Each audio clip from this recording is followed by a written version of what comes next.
Baik, terima kasih. Assalamualaikum warahmatullahi wabarakatuh. Perkenalkan nama saya Muhammad Riki dengan NIM 132 Di sini saya akan menjelaskan terkait dengan bagaimana peran pemerintah dalam menjaga hubungan baik dengan negara lain. Untuk menuntaskan terkait dengan tugas ulangan akhir semester dari hukum diplomatik, yaitu tugas dari dosen pengampu Ibu Raden Erista Ginalita Putri SHMH. Jadi bagaimana sih peran pemerintah dalam menjalankan hubungan baik dengan negara lain? Dalam era globalisasi, hubungan antar negara menjadi aspek penting dalam upaya menciptakan stabilitas, kesejahteraan, dan perdamaian dunia. Nah, sebagai bagian dari komunitas internasional, setiap negara itu termasuk kita, negara Indonesia itu jadi memiliki kewajiban untuk menjaga hubungan baik dengan negara lain. Yang seperti tadi saya katakan, bahwasanya seperti hubungan pacaran ya pasti yang paling sulit itu menjaga, teman-teman. Jadi kita itu harus menjaga hubungan baik dengan negara lain. Pemerintah itu memainkan peran yang utama dalam menjalankan diplomasi dan membangun kerjasama internasional yang saling menguntungkan. Peran ini mencakup berbagai aspek, mulai dari politik, ekonomi, sosial, budaya, hingga keamanan. Hubungan antara negara tidak hanya membawa manfaat ekonomi seperti perdagangan internasional dan investasi asing, tapi juga membantu memperkuat posisi negara di panggung internasional. Di Indonesia, prinsip politik luar negeri bebas aktif menjadi dasar bagi pemerintah untuk menjalin hubungan dengan negara lain tanpa terikat pada blok atau aliansi tertentu. Terkait dengan apa sih yang menjadikan kita itu harus menjaga bagaimana peran pemerintah? Nah, karena kita itu harus sesuai dengan prinsip hubungan diplomatik atau hubungan internasional, di mana kita memiliki landasan hukum bahwasanya kita itu harus sesuai dengan Undang-Undang Dasar 1945 Pasal 41 terkait dengan kewenangan perjanjian internasional, terkait dengan sesuai dengan kaidah-kaidah paguyuban yang sebangsa ataupun United Nation, terkait dengan kerja untuk menjaga perdamaian dan kerjasama internasional. Terus juga ada Deklarasi Bandung tahun 1955, yaitu menguatkan semangat solidaritas negara-negara Asia Afrika dalam menjaga hubungan damai. Dan juga UU nomor 37 tahun 1999 tentang hubungan luar negeri menjaga jelaskan terkait dengan kewajiban fungsi pemerintah dalam menjalankan hubungan luar negeri. Karena prinsip politis kita itu bebas aktif ya, jadi kita itu tidak berpihak pada kekuatan blok manapun dan juga berperan aktif dalam menciptakan perdamaian. Tentunya kita itu harus menjaga terkait dengan perdamaian. Prinsip ini memungkinkan Indonesia untuk menjalin hubungan dengan berbagai negara terikat pada konflik kepentingan global sekaligus mengambil peran dalam penyelesaian konflik internasional. Terus ada peran pemerintah dalam menjaga hubungan baik. Yang pertama terkait dengan peran diplomasi. Ada juga diplomasi politik. Diplomasi politik ini menjadi instrumen utama pemerintah dalam menjaga hubungan baik dengan negara lain. Tugas ini dilakukan oleh Kementerian Luar Negeri Indonesia, diplomat, dan misi diplomatik lainnya. Beberapa kegiatan yang dilakukan adalah seperti negosiasi perjanjian. Pemerintah berperan dalam merancang dan menegosiasikan perjanjian internasional seperti perjanjian perdagangan, perjanjian pertanahan, dan perjanjian ekstradisi. Terus juga partisipasi dalam organisasi internasional. Indonesia aktif dalam organisasi seperti ASEAN, PBB, G20, dan OKI untuk memperkuat posisinya di kancah internasional. Dan juga pemerintah dapat menjadi mediasi konflik, karena Indonesia itu sering menjadi mediator dalam konflik seperti konflik di Filipina Selatan, Moro, dan Afghanistan. Terus juga ada diplomasi publik, yaitu untuk persetujuan membangun citra positif negara di mata masyarakat internasional. Hal ini melibatkan terkait dengan pertukaran budaya, migrasi seni, olahraga, dan pendidikan ke negara lain, program beasiswa seperti memberikan beasiswa kepada negara asing melalui seperti program mahasiswa dan kemitraan negara berkembang atau KMB. Terus ada kampanye citra positif melalui media internasional dan promosi pariwisata.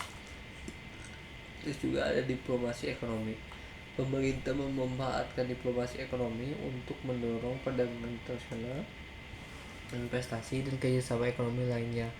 Hal ini dilakukan melalui perjanjian dagang bilateral dan multilateral seperti Perjanjian Kemitraan Ekonomi Komprehensif Indonesia-Australia atau atau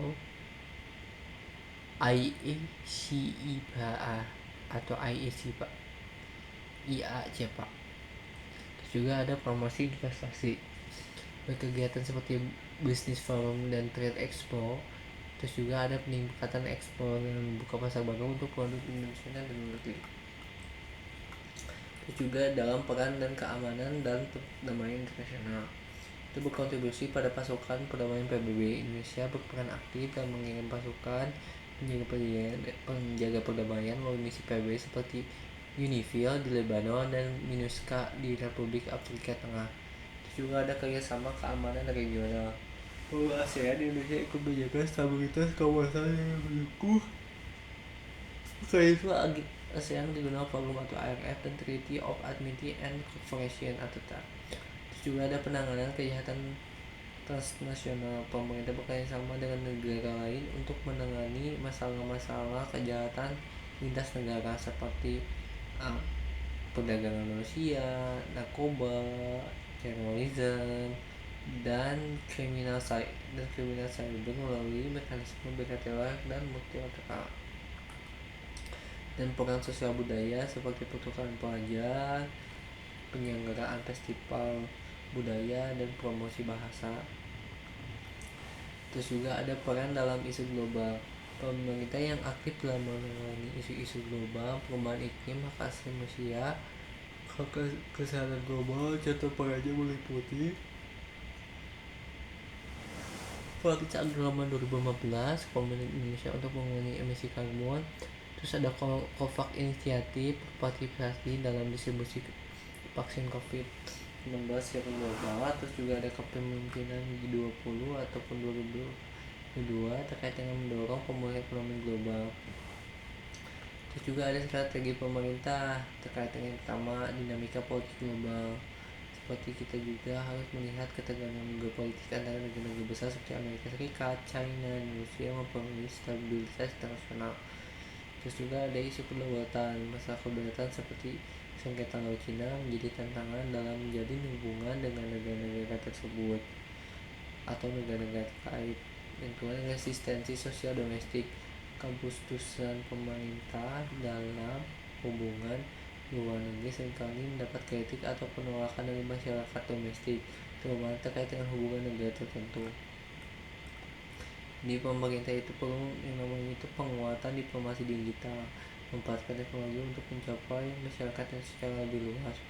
Terus peningkatan kapasitas domestik dan pendekatan multitek diplomasi.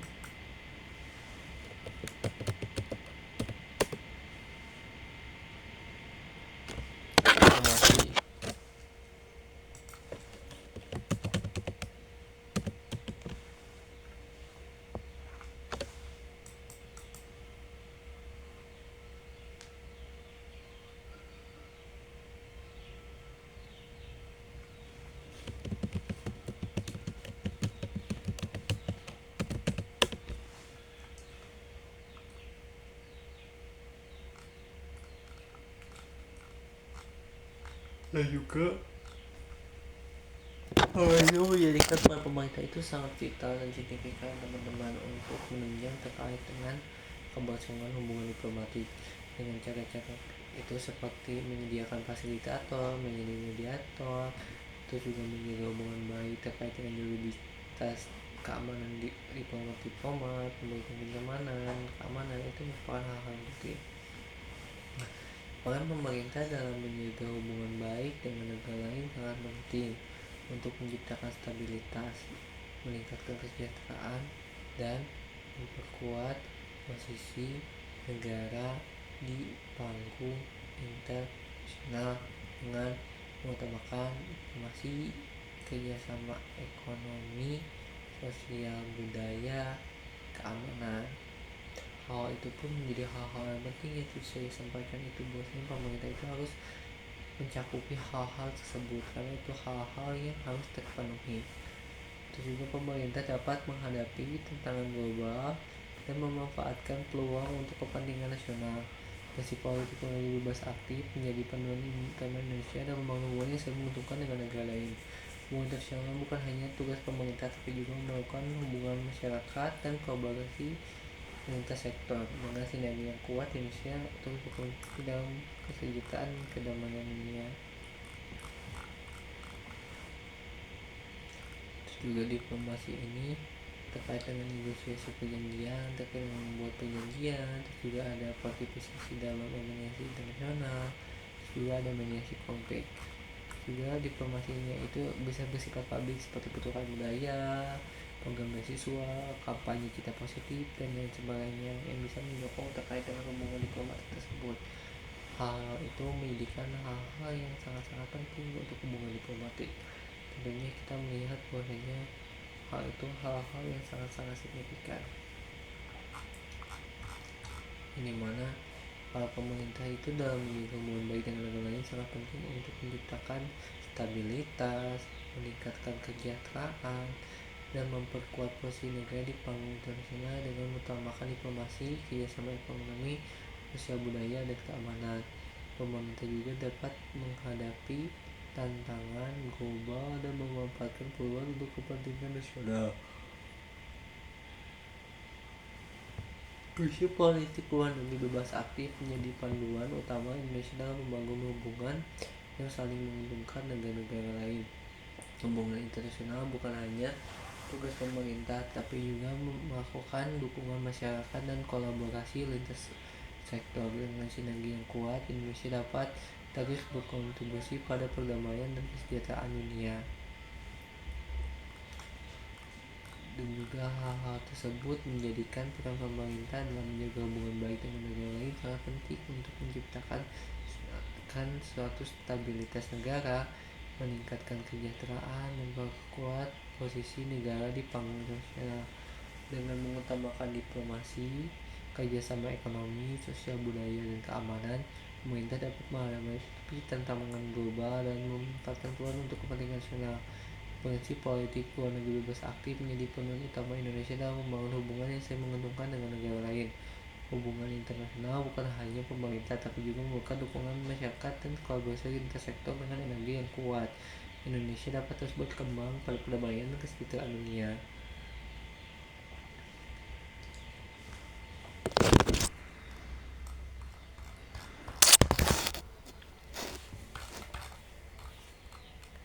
Indonesia juga bisa juga dalam pendekatan globalisme seperti ASEAN Way yang mendepankan dialog dan konsensus dalam menyelesaikan konflik di kawasan, kerjasama ekonomi regional atau RCEP.